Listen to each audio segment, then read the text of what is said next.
মহান আল্লাহ তাআলা বলেছেন যে যখন বান্দারা আমরা যারা রোজা রাখি, আমরা যখন রোজার আগ মুহূর্তে অপেক্ষা করি, আলোচনা করি এবং ইফতার নিয়ে আমরা যখন সামনে বসি, তখন আল্লাহ তাআলার কাছে সবচেয়ে আনন্দের, সবচেয়ে খুশির একটি সময়।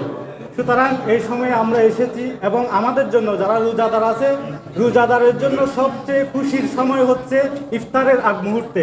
জাতীয় মসজিদের সামনে এত সুন্দর একটা আয়োজন, প্রাকৃতিক সৌন্দর্যে ভরপুর।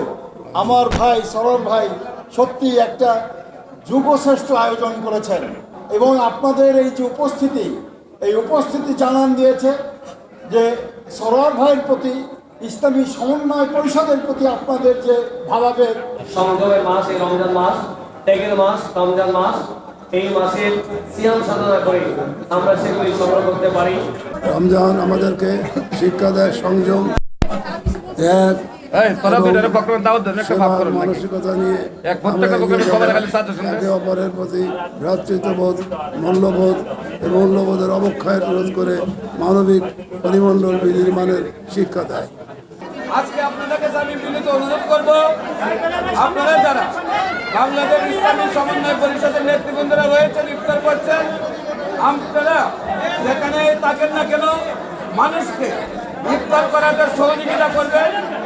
একজন মানুষকে ইফতার করলে আল্লাহ তাআলা বলেন তার জীবনের সমস্ত গুনাহ তার মাফ করে দেন।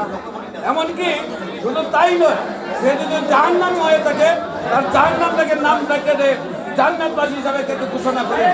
পাশাপাশি একটি রোজা রাখলে যতটুকু সওয়াব হয় ততটুকু পরিমাণে সওয়াব আল্লাহ তাকে দান করেন।